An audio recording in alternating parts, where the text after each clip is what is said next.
been my honor and privilege to spend a week down here with 8 people from your club, and we really had a great time with a SketchUp class in this.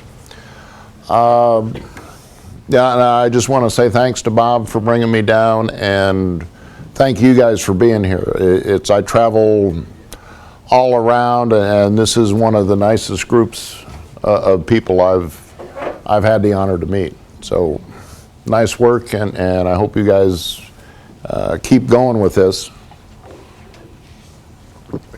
Yeah, let's just leave that like that for a while. I'm the executive editor for Popular Woodworking magazine, and it always surprises me when I get introduced and I'm the one coming up here to speak. I never really set out to become a writer or a woodworking authority. I dropped out of college in the early 1970s and became a cabinet maker, and spent most of my career doing that. And about 10, 12 years ago now, my first book was published, and that led to the job at the magazine and things like this.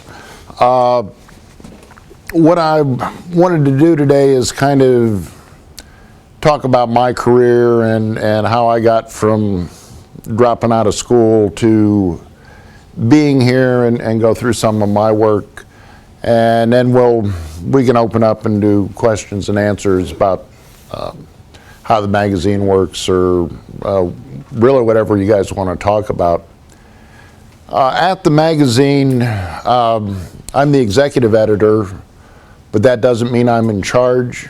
The magazine business, the editor is the boss of putting the magazine together. So till about 1.5 years ago, that was Chris Schwarz, and about 1 year ago, Matthew Teague stepped into that role. So basically, the shorter the title, the more authority you have. So as executive editor, if there's a mutiny, I think I'm the first one that gets hung. And it's also the kind of business where, you know, you got the editor, executive editor, managing editor, senior editor, associate editor, assistant editor, guy who does the website. Well, that's like 8 titles. There's only 4 of us. There's 4 editors and an art director that put the magazine together. As you might guess, it's one of those businesses where they give you a longer title instead of a raise. We're surprisingly small for what we put out, and as I said, there are only 4 of us that generate the content. My duties, I kind of look at my first thing is designing and building projects for articles, and that takes about 1/3 of my time. I also edit articles from outside authors. That takes about 1/3 of my time. I also do videos and content for the website. That takes 1/3 of my time. I also am involved in planning the Woodworking in America conferences. That takes about 1/3 of my time. It's quite a few. We do a whole bunch of things, and I also do all the illustrations for the magazine. So it's a bunch of different stuff, and we really don't have a grand plan or a grand scheme. We're trying to put out the kind of magazine that we would want to read. So it's really great for me to get to come out and spend time with guys like you, see your work, see what you're doing. I'm really flattered when I see somebody do a piece that I've done and add a nicer twist to it. So let me get going here.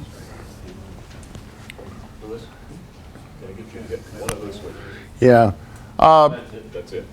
when I left school in the early 70s, I really didn't know what I wanted to do. I went to work in a factory that made RVs, and I worked on the interiors. I also played bass in a rock band, and that led to building these kind of speaker cabinets. The drummer in the band I was in and I started making these cabinets because we needed them. And so we were looking to do a little better product than what was available. So this is 40 years ago, and this was like my first commercial venture in woodworking. Like most woodworkers, except for Michael Fortune, I'm an awful businessman. So we went belly up after a couple of years. I went to work for my uncle, who had a marina on Lake Erie, and did repair work on wooden boats. Then went to work at SeaWorld of Ohio, which is an amusement park. Ended up running the scenery shop there. And from there I went to a commercial cabinet shop in Cleveland and apprenticed there. Got laid off from the cabinet shop in the early 80s. So that was, in my first 10 years, I did a lot of different things and a lot of high-end things, and just really loved working with wood. This was why I left college. I wanted something tangible to see at the end of the day. After the cabinet shop, I went on the art show circuit for a few years, did my own designs trying to sell this kind of thing. Just mainly smaller stuff, some furniture. I was always intrigued with arts and crafts furniture, and it was kind of one of the guys that worked for me at SeaWorld turned me on to Stickley and Greene and Greene. And one of the ways I learned was looking at books of measured drawings of furniture. There were some good books on shaker furniture and on Chinese furniture. And it kind of got into my head that it was really a wish, a selfish wish, that there would be a book of measured drawings of arts and crafts furniture. And I kept waiting for it to appear, for somebody to write it, and things would show up and wouldn't be quite what I thought. This is some more of this. This is now about 30 years ago, mid-80s, I was doing this kind of thing. I read Krenov's books, so I had to make a little cabinet on the stand that absolutely useless and top-heavy. These were kind of fun, similar to the Intarsia things. You know, it was a big block of walnut that I bandsawed apart and then carved and put back together. The art show business is really difficult, you know, because the last year I did shows, I think I did 20-some shows between May and December. And so, you know, Thursday I would get in the van and drive 500 miles, do a show, come back Sunday night or Monday morning, work around the clock for 3 or 4 days, and then go back out. That was getting kind of old, and so I kind of dropped out of woodworking for a couple of years, sold furniture, and as I mentioned, I'm a bad businessman. I'm also a bad salesman, especially in a commercial furniture store. People would be looking at things and I would talk them out of buying it because I didn't approve of the way it was made. This desk I made, this was late 80s. My dad was looking for a roll-top desk and he was about to buy one. And so I talked him out of buying one and said, you know, for that money you're going to pay, you can pay for the materials and I'll build you the desk. So this was really the first thing I ever built that Wasn't intended to sell, wasn't trying to make money on it. It was just a lot of fun with it. And when my dad passed on, I re-inherited it. I guess I inherited it. It's back in my house now. When I go, my son will be stuck lugging it around. This is a toolbox and a back bench. I did this early 90s. After deciding selling furniture was not a good career choice, I went back to woodworking and cabinet making. Kind of bounced around between working for myself for a few years and then going broke and working for somebody else, and then either getting laid off or deciding I should go back out on my own. Just kind of went back and forth building cabinets. And really looking back, what I was trying to do was do the things I loved, and you know, because it was my living, I could do it with somebody else's tools and somebody else's material, and that's kind of the choice I made with it. So there were a lot of challenging things that I've built that weren't necessarily my favorite things to build. This is the kind of thing I did a lot of. This is a bank in Columbus, Ohio, and that's all walnut and pretty involved. The teller line is about 40 feet long, and this check writer is all one piece. In the commercial cabinet industry, I kind of found myself becoming the figure it out guy. You know, that we get drawings for something like this, and I would be the guy in the shop that would end up building it. And from there, I kind of moved into doing drawings, doing the shop drawings, doing the planning, doing the estimating. A lot of things that I build, we'd have to use the forklift to get it off the bench and out the door, and then I'd end up on the job site with me and the kid who swept the floor to get it upstairs. It kind of, working wood as a living, you kind of bounce back and forth between commercial things and residential things. It kind of depends where the money is and who's spending money. So this is the kind of thing that I would do. I was working for a remodeling contractor as his cabinet maker. So I met with the homeowner. She showed me a picture in a magazine. I designed this, I built this, I installed that. Pretty nice. That's all mahogany, and the grain matches coming up. I really enjoy the problem solving and the planning and figuring out of things, how to do them.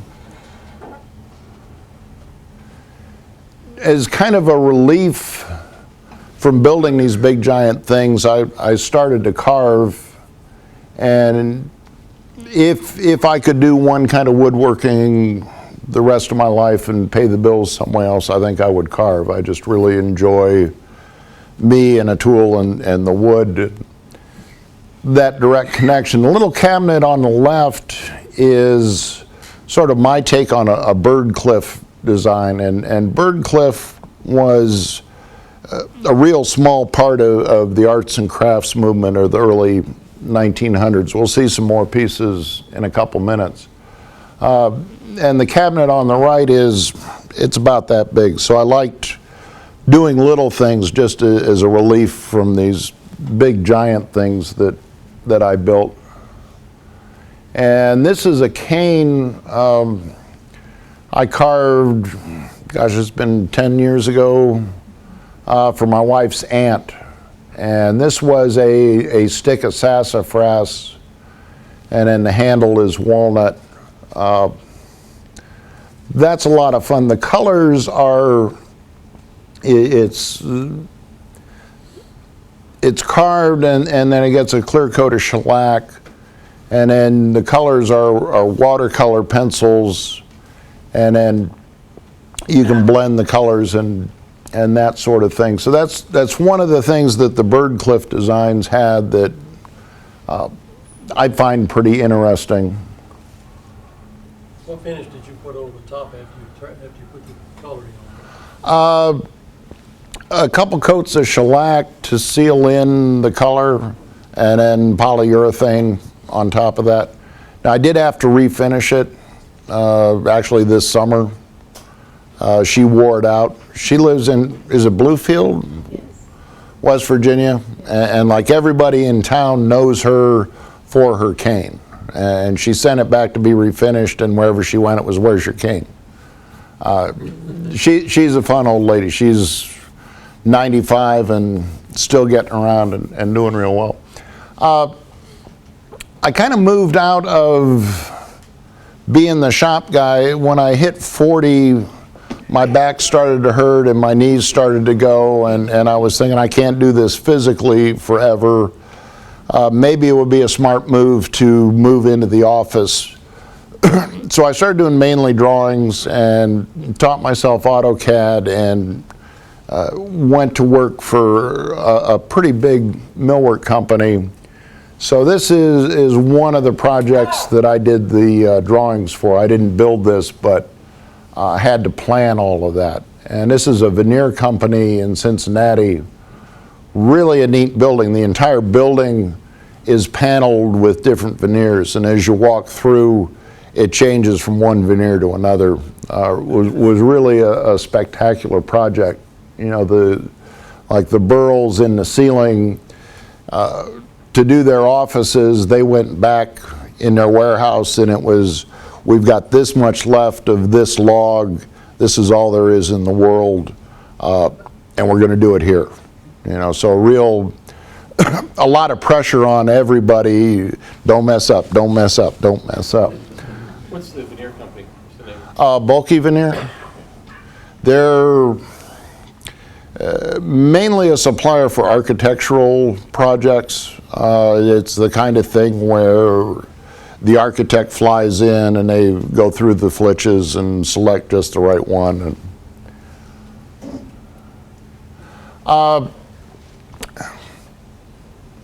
Anyway, I kind of got tired of being tied to the construction industry, and going to work for a big firm didn't really give me the security and that kind of thing I was looking for.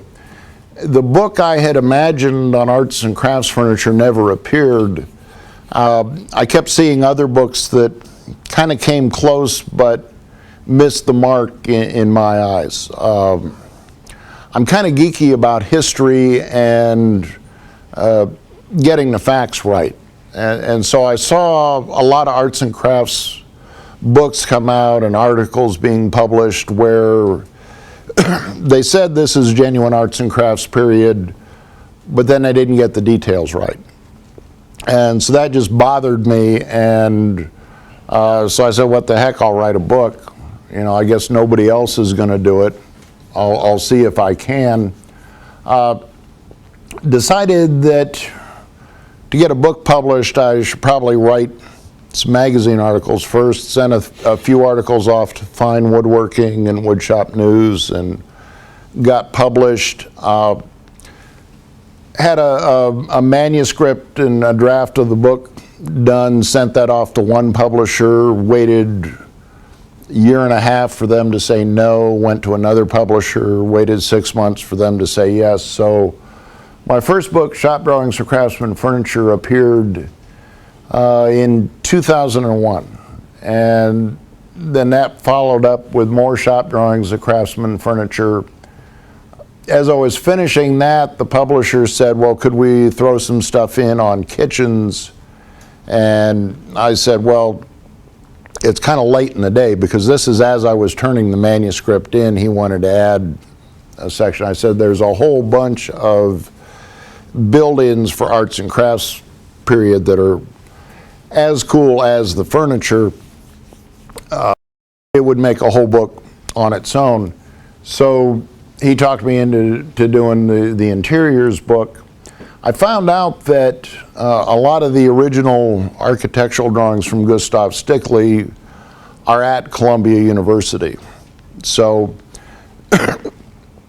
I sent them an email and said, can I come look at the drawings? And they graciously let me do that. So that was a real neat experience to go down and went to New York and went to Columbia and down in the basement of their library to look at these 100-year-old drawings, and that's where a lot of the details from that book came, and also from Stickley's magazine. One thing led to another, and I did this other book on kitchen cabinets, and that's all led to the magazine. The magazine job, I was surfing on the, yes sir? Question about the furniture. Did you go to the museum pieces and measure the furniture to do the drawings there? Most of what I know comes from poking around at auctions rather than museums. It's kind of a sore point with me that a lot of museums won't let you measure or photograph or get real close, and I can go off on a rant on that maybe a little later. It was a combination of checking out antiques, and through the 20 years, it was 20 years from the time I said there ought to be a book to writing the book. And in that time, I studied these pieces and looked through the old catalogs, and whenever I could see a piece, I got as much information as I could from it. And so when we went to decide what's going in the book, I was looking for the best examples of the period. So a lot of it is from seeing the real pieces. A lot of it was done scaling from photographs of pieces that were similar to pieces that I saw. So it's kind of a combination of things that I wanted to have the best possible pieces in the book, whether I'd really had the opportunity to measure them or not. Anyway, I was tooling around the internet one day about 9 years ago, and on one of the forums, Chris Schwartz says we have an opening for an assistant editor. And I said, what the heck? I'll apply for this job and see what happens. I really had a time getting through the human resources department at the magazine. Popular Woodworking is owned by a pretty big publishing company, so I had to go through the channels of sending my resume to their HR department. And so I kept getting phone calls saying, you know, you're really older and more experienced than the guy you'd be replacing, so we don't think we could pay you enough, so thank you very much, we're throwing your resume away. And I said, no, that's, let's talk about this, let's get it in Chris Schwartz and Steve Shaughnessy, who was the publisher at the time's hands. I think they may want to talk to me. And, you know, so a week would go by and I'd get another call, and it's, well, this was really an entry-level position, and we don't think you'd be happy at that, and so we're throwing your resume away. Finally, I sent an email to Chris Schwartz and said, hey, your HR department is trying to throw my resume away. I'm trying to come work for you. Can we talk? And about 10 minutes later, my phone rang. Because I'd met Chris, and he was a fan of my books, had done a couple of pieces from the books in the magazine. This is one of the first pieces that I made when I went to work for the magazine. It's a Gustav Stickley piece, and this is a Harvey Ellis design. Stickley was a furniture manufacturer the late 1880s, 1890s. he was making Victorian reproduction chairs. And it's kind of the scrolled oak, gaudy stuff of the period that everybody else was making. As the 20th century turned, he took a couple years off, went to England, went to Europe, saw what was happening with the arts and crafts movement there, came back to America, and really just stopped his business of what he was doing, came up with new designs, and introduced arts and crafts furniture to America, and became a huge deal within a couple of years. There were about 150 other companies knocking off his designs. So this is one of his pieces. This is actually another early Stickley piece, but it's done in a more contemporary choice of materials. The dark wood is Jatoba, and then it's this quilted maple veneer in that. So the original is quarter sawn white oak, and there's heavy wrought iron hardware on it. I was just trying to show that I thought the designs are pretty timeless and translate well in any material in a more contemporary look.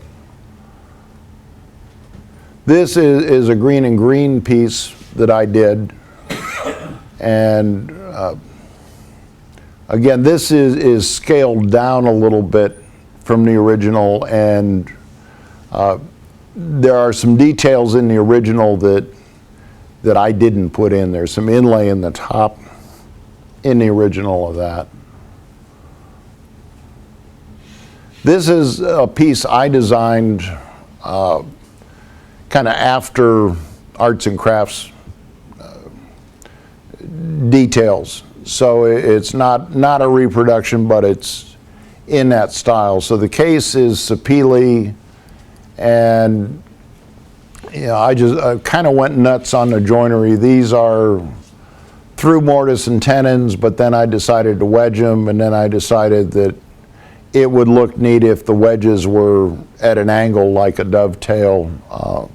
This is a secret drawer under the toe kick.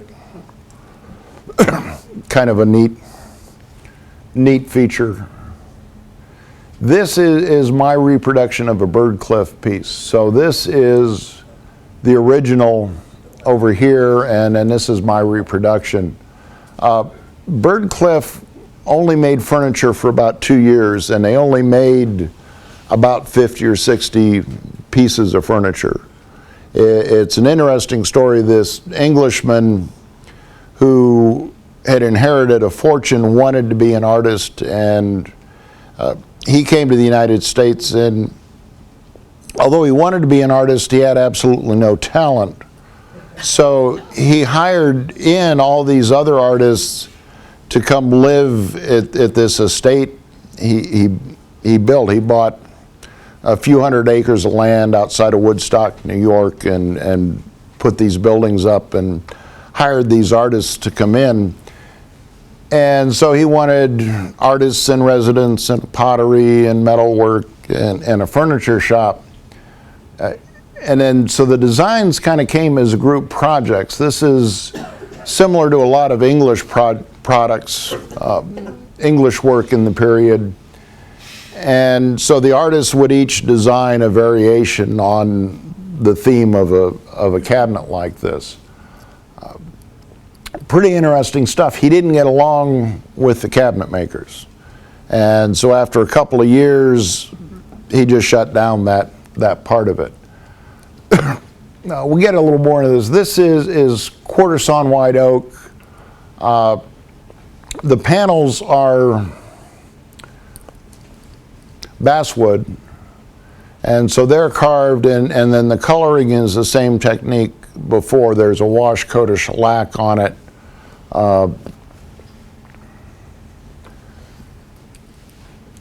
So the colors are put on with a colored pencil, and then you can take a brush and blend them in and blend them together. and then there's a wash coat of a second coat of shellac just to seal all of that in. It's the only piece of furniture I've ever stained green. Staining it green was kind of difficult to do. It just didn't seem right to do, but in the period, it's when modern stains were being developed. And so up until that time, if you wanted to color a piece of furniture, it was a chemical process. You had to use potassium dichromate or lye or ammonia and literally burn it to give it an aged look. And so you were stuck with browns and reds and kind of orange tones. So they did this kind of thing where, hey, we can make it green, we've got the technology now, let's try it. I think it's real interesting and a unique kind of look. And we'll see another green piece later on. These are a few more pieces I've done for the magazine. This is a Stickley piece no one knew existed, and then one showed up at auction.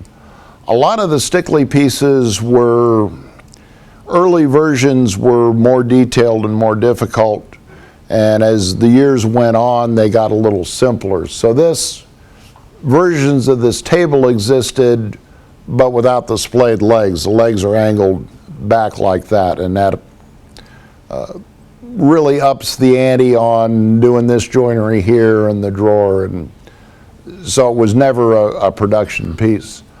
This is my version of the poppy table in mahogany, and the difference in the top, this is one piece and that's carved as opposed to Wendell's version with which I like, by the way. I think that's really a nice touch, and good job on that. You can see the difference in the cutouts on the legs. I still don't understand how that relates to, how those cutouts relate to a poppy. They're like stylized plant stems. Okay. What the cutouts are for, I don't know. And a lot of Stickley, this was sort of an experimental period of Stickley. You think of it as generally square and straight and massive and clunky. The Art Nouveau period was also a big deal at the same time. And so Stickley experimented with designs like this before he made the more rectilinear things like this. And there's kind of a trend in writing about arts and crafts to downplay Stickley as a designer. The people say he couldn't do curves until Harvey Ellis showed up and introduced curves. And I don't want to spend a lot of time on that, but he really was a talented guy and a versatile guy, and he knew the furniture business and he knew design and had an incredible sense of proportion, which is part of the appeal to me. This is a reproduction of the medicine cabinet in the garage at the Blacker House. I'm kind of geeky about getting a chance to see original pieces. So we were in Las Vegas with the magazine for the AWFS show, and so I looked at it as, well, the magazine's playing for the plane ticket. I can rent a car. Los Angeles is only 6 hours away. So I went from the show, spent a week in Los Angeles looking at as many original Greene and Greene pieces as I could, and then flew back. Anyway, so I drove from Las Vegas to Pasadena, about a 5-hour drive, got there, and you have to buy your tickets to get in the house at the bookstore. I had to pee from driving all that way. So I went in the bathroom and then saw the original of this. It's still there, and I just thought it was a neat cabinet. The wood that's made out of is some bird's eye cherry. The wood is kind of a special wood, and it reminds me to keep my hands in pockets at auctions. I was at a lumber mill auction, and it was a place that cut hardwoods for the furniture industry in upstate New York. And so they had all these lots. You know, they would get an order for boxcar loads of cherry and would have 1,000 board feet left over, and they set it out in their yard. And so this yard was about the size of a football field, and stacks of lumber everywhere. This is cherry, this is oak. Well, it was kind of a cold, rainy day, and the first few lots went for big bucks, and then the auction kind of went downhill. So there was this 1,000 board foot pile of cherry, and I really didn't need it or want it, but the bidding stalled out at $300 for 1,000 board feet of cherry. And I'm standing there, and the auctioneer says, "Guys, you mean to tell me there isn't anybody here who wants to take home 1,000 board feet of cherry for $310? And his hand went up involuntarily. So, yeah, and so the next thing I know, you know, a semi-truck's showing up at my door with the cherry. But in the pile was a lot of bird's eye in it, which I'd never seen before. Really pretty neat. But I carted that pile of cherry around for years. I mean, and every time I moved, when friends would help me move, instead of a 12-pack of beer and a bucket of fried chicken, and I'd give them 50 or 100 board feet of the cherry. So this was using up the very last of it, and it was the very last of it. This is another Stickley piece, and I really like this. A lot of Stickley pieces, if you see a photo of it, it looks big and massive, but in reality they're pretty small. That's only this wide, and it's about this high. But it's really detailed, and this is the joint in the middle of the doors. And again, this is a detail that appeared in real early Stickley pieces, and then in later years these became butt joints. And I'd always been kind of fascinated by that and figuring out how to do that and how to build a door with that detail. So here is the actual joint. It's mitered, and I'm not really sure this is how the originals were done, but the problem that I recognized was if they were just mitered and butted, they would tend to slide, and it would be really tough to get the door together.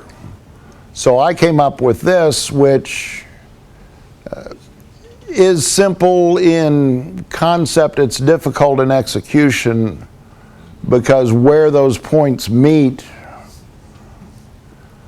right in there, you've got to cut that one on this side of the line and that one on the other side of the line, so you get a nice crisp little point in there and not a kind of rounded over glob.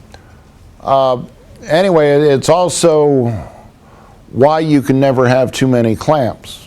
Because the way I made it is, and then on the other end, that's a tenon, and it's kind of coped in like that.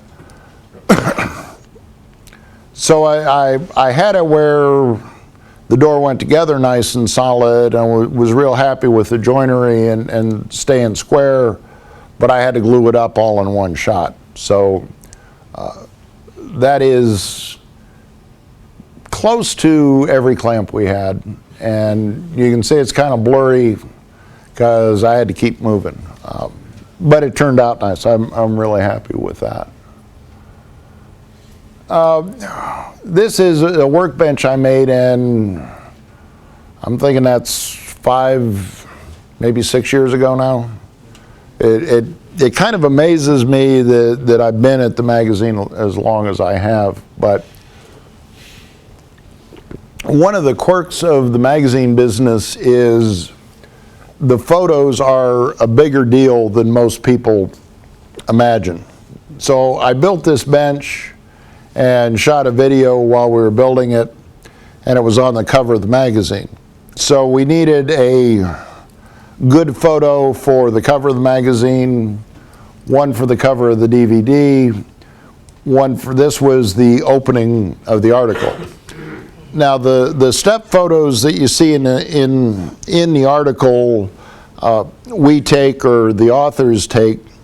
The nice photo at the beginning, we have our photographer, or the publishing company's photographer, do those, and it's all set up and takes forever to do. It's a big deal.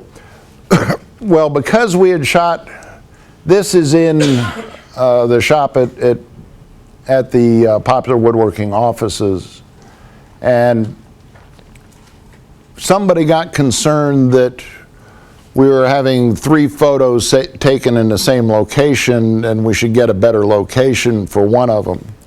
So we trucked the bench over to Glenn Huey's shop to get a different background for it. So I went, the photographer went, the art director went.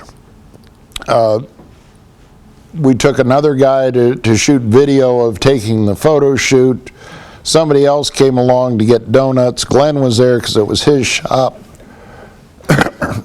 Because we could get a different atmosphere. And you can see Glenn's concrete floor is much more photogenic than our concrete floor. There really wasn't much of a difference in the backgrounds in the end of it. This is another Stickley piece. This is a Morris chair I did a couple of years ago. Real fun project. I think Morris chairs are the perfect woodworking project because building one is its own reward. It truly is your throne when you have one. The arm is kind of neat how that gets bent. It's not really bent. The end of the arm is sliced off at an angle and then just glued on the bottom side, and it works out neat. And then through tenons all over the place. The other thing that in a lot of Stickley pieces there are subtle details you might not notice at first glance, and a lot of people miss, and unfortunately a lot of people who write articles and publish plans for things miss is how it's actually put together. And this Morris chair is a good example. This side rail assembly, if you look closely, it's about 1 inch higher on the front leg than it is at the back. So that whole thing is tilted back a little bit. It's real subtle, you don't notice it at first, but it ups the ante on how difficult it is to build, because these guys, these uprights, are now different lengths and they all sit at a little angle, and they've got to go in just the right spot so they don't slide down and leave a gap. Interesting stuff to figure out and build. The last winter, my first, second, and fourth books had been out for about 10 years. They got combined into this book, which came out this summer. I also wrote a book about using SketchUp, and that's what I've been down here this week for, is teaching SketchUp. And it's something I've become known for that I really think is a tremendous tool for planning your work and understanding how it's going to go together before you get to the shop. It's interesting stuff. Anyway, there's my website, and if you go there, you can find out when I'll be teaching classes, where I'll be, and that kind of thing. I'm still a terrible marketer, so don't be afraid to sign up for my email list, because I only get around to sending things out once or twice a year.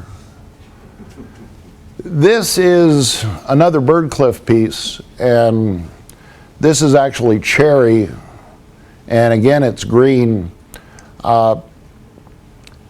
This summer, sometime in June,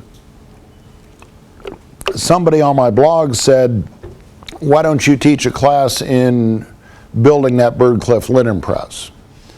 And a couple of people said, yeah, great idea. And I thought, well, that's too big and too massive, and you couldn't possibly do it in a week-long class. But there's this other Birdcliff piece I saw, this little desk. So I started wondering about the original of this desk and did some research and would find pictures of it, and it would say, photo courtesy of the Woodstock Artists Guild in Woodstock, New York. And the references were all 10 or 15 years old, so I wasn't sure where this still was. I thought it might be in a museum or something. And so I sent them an email, looked up the Woodstock Artists Guild and sent an email and said, do you still have this piece? And they said, yeah, it's in our executive director's office. And so I wrote them back and said, well, gosh, could I come and see it? You know, I'm kind of nutty about this furniture, and I'd love to take a look at the original. And they're like, yeah, anytime, drop by and take a look. And so I wrote them back and said, well, could I bring my camera and my tape measure, and can I get a good look, and can I measure it? And they're like, yeah, why not? So I went home that night and told my lovely and charming wife that we really needed to get away for a while. What would she think of hopping in the car and driving 750 miles to go look at an old piece of furniture? Yeah, and I am really blessed with the perfect wife, because she said yes. And so as we were driving across Pennsylvania, I said to her, I'm really grateful that you cooperate with stuff like this. You know, a lot of guys' wives would say, you're crazy. And so she said, well, you are crazy, but I'm used to it. So anyway, we took this long weekend trip, and they were really gracious to us about letting me poke around and photograph it. So my next project I may never get done is I'm going to do a book about this single piece of furniture.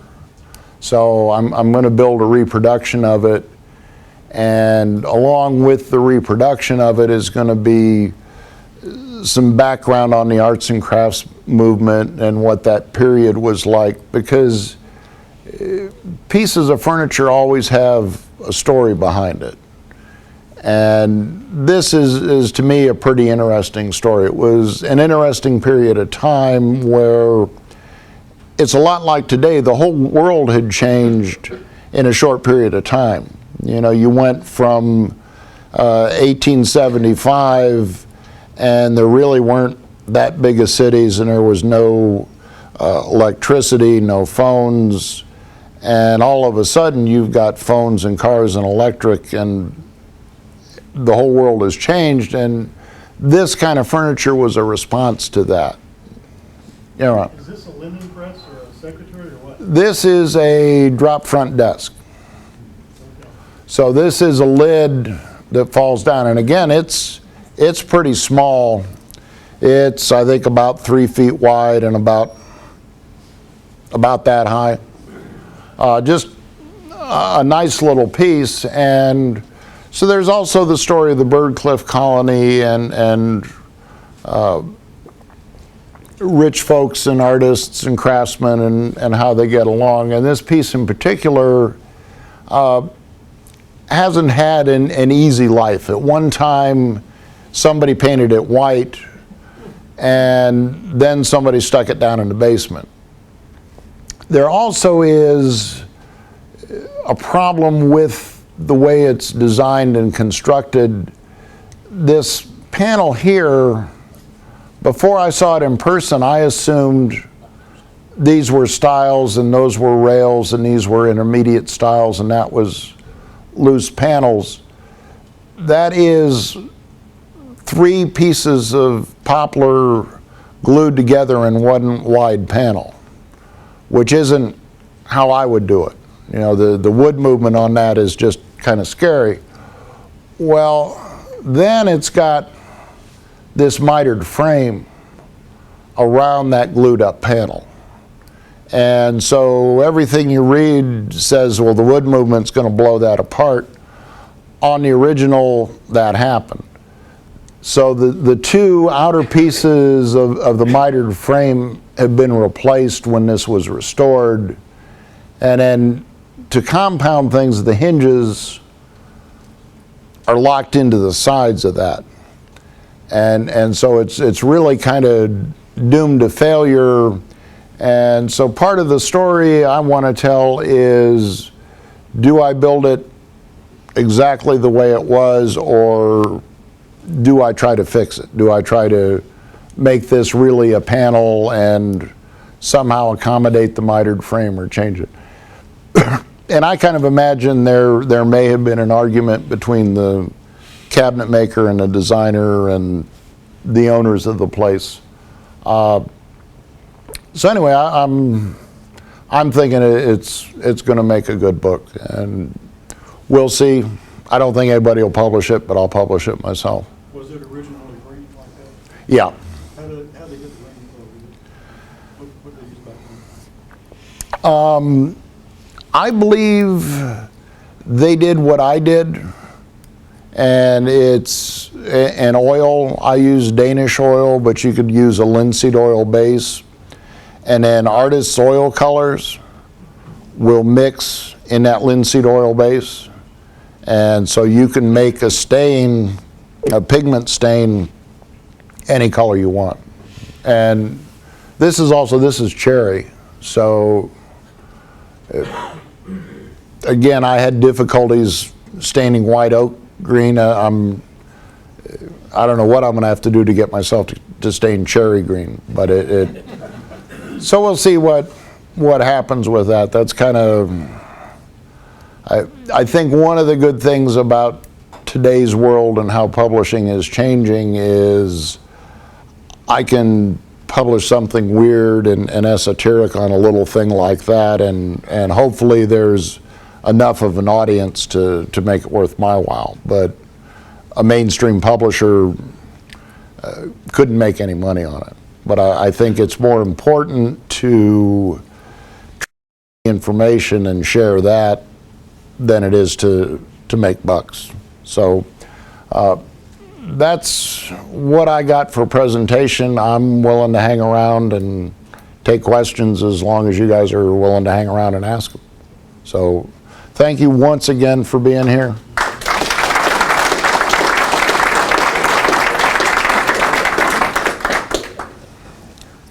Use CAD for some things, or are you exclusively SketchUp at this point?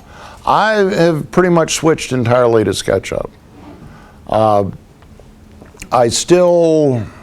My first books were done in AutoCAD, and so I still have those CAD files, and I sell large format plans of arts and crafts period pieces. So those are still in CAD, so I have to get in there every now and then to print, but all my design work and all my planning work I now do in SketchUp. That it's so much better to be able to do it in 3D, and it's a different concept. When I'm working in SketchUp, I'm pretending to build the piece, and if I'm in CAD or drawing on paper, I'm making a drawing, and there's kind of a disconnect between what I'm building and the real thing. And so SketchUp is closer to that and fun. Right, Bob? Isn't it fun? Yeah. These guys were laughing all week. Have you done any, or you've done, I think, a few, but much in the way of Greene and Greene drawings? Yeah, actually I have a book of Greene and Greene shop drawings. Do you have any problem with using SketchUp with your publishers, that they say, no, we want it in AutoCAD? No, because I'm the guy who does it. I do the illustrations for the magazine. So in the pro version of SketchUp, you can export files that you can then use in Adobe Illustrator to publish. And so that's our process, is it goes from a SketchUp model, and once I learned to use SketchUp and thought it was a great tool, we previously had an outside guy doing the illustrations for the magazine in AutoCAD, and he was an architect and did it part-time for us. And it was a total pain to do because we had to get a drawing to him, wait for him to get it back, put up with him telling us we were building it all wrong, tell him no, there's a deadline and we can't put 6 pages of drawings in an 8-page article. So anyway, I figured out how to do it in SketchUp and get it out of SketchUp. And everybody said, well, great, Bob, you can do all the illustrations now. And so I said, no, all of our editors can learn to use SketchUp, and we can start getting our authors to use SketchUp. And then so we can export the information from SketchUp to Illustrator, and then we can put that in our publishing software. Ron? One of the things that Bob didn't tell you is that he had a very capable assistant helping him teach this week-long class. So Bob would tell us to do something, and when we screwed it up, Joyce would hover over us and help us to undo what we had done wrong. So this was a two-man team. We got 2 for the price of 1. Joyce was very, very capable, and she deserves some credit and some acknowledgement. So Yeah, my lovely and charming wife is a huge help to me. We've been doing it since last spring. yeah, this is Joyce. This is Bob's wife, and she was a big part of the class. I would say expert in it. So.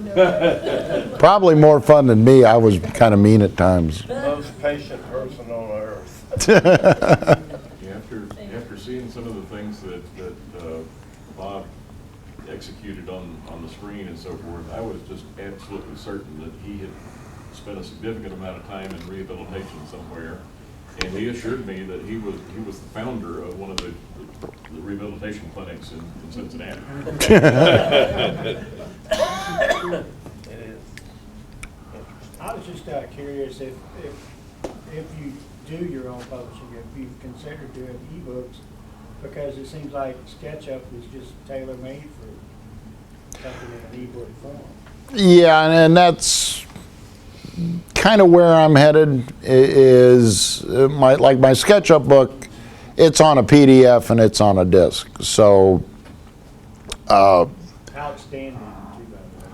for me as an individual, I can publish in that format with very little risk. If I want to publish, if our company wants to publish a book and sell it at Amazon, they've got to print X number of copies to make money on it. So then you get into, well, what's it going to look like in the bookstore? And what's it going to look like next to these other books? So now it's got to be a certain heft and a certain size, and it really limits it, and it kind of reduces it. It changes it from being information, which I think is what a book ought to be about, to a commodity that you can sell X number of.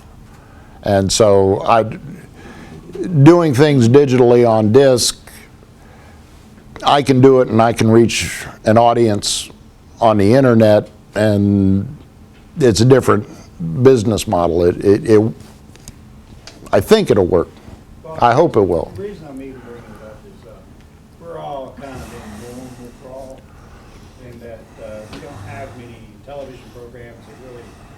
cater to a woodworker that's a little more advanced. I mean, I'm not an expert or anything like that, but I'd like to get more into furniture. I'm a cabinet maker, I'm not a furniture builder, but that interests the heck out of me. But I don't know how to progress that far, but there's no, I really haven't taken the time to do the research to understand what's involved, what that type of furniture involves. So Yeah, and I it's, think it's a good idea to do a piece, is what I'm saying. I think you have a great. I think so, you know, and it's part of the changing world and what the internet lets us do. And, you know, there are some people, Glenn Huey who was also an editor with Pop Wood and is now on his own. He and a friend of his, Chuck Bender, they both build 18th century reproductions. But they're doing a lot of things independently online. Chuck has kind of a subscription class on his website that isn't very expensive, but you can go online and watch his videos. Mary May, who is down in Charleston and one of the best carvers ever, now has an online school, and it's like, I think $10 a month to watch her videos and learn how to carve. So there's a lot of opportunities for small guys to do odd things and do okay with it.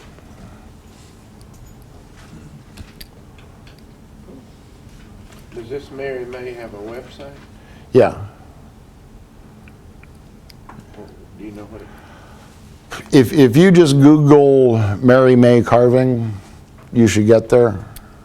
If not, send me an email so you can get to me either through Popular Woodworking Magazine. You can find my email address, or my own site, which is readwatchdo.com. You can get a hold of me through that, and I really try to be approachable both through the magazine and my own site. So if any of you later on have a question or need anything, feel free to get a hold of me. Are your books available through the website or where? Yeah. That's If you're not intending to export, is there any major reason why that you shouldn't upgrade to the pro version of SketchUp? not really. And that's one of the great things about SketchUp is there's very little practical difference for making a model from the free version to the pro version. There is one set of tools in the pro version that are solid modeling tools where you can take a tenon and with a few clicks of the mouse have it make a mortise in another piece, which you can also do in the free version, but it's like 6 clicks of the mouse. It's a few more moves. But that's really the only difference from modeling. Most of the differences are what kind of other files you can bring into SketchUp and what kind of files you can take out of SketchUp. So What we learned in class was the $500 price point for the pro version suddenly gets just real small when you start understanding some of the additional things that it'll do. I know Ron just did about it. Whatever you can take this whole thing and export it to a shop bot and push the button and have it start breaking out parts. We thought, ooh, suddenly $500 is real cheap. yeah, and you can also, there's an add-on program called Layout with the pro version that makes printing much easier. So if you need to have, you know, architectural size prints to show a client or an architect with different views on them, you can do that with the pro version and you really can't with the free one. You can still print, but it's kind of one view at a time and it's more limited. So I recommend people learn on the free version and go as far as you can on the free version chances are that will do everything you need to do. And if you have a CNC machine or a need to export the other files, then the $500 for the Pro doesn't seem bad. Do you think the free version is going to stay around, given that Google has sold off SketchUp now? That's what they tell me. That it's, and I have talked to the people who make SketchUp about this issue, and their business plan works really well. That people learn on the free version, and then when they get a need for the Pro version, it's not too expensive.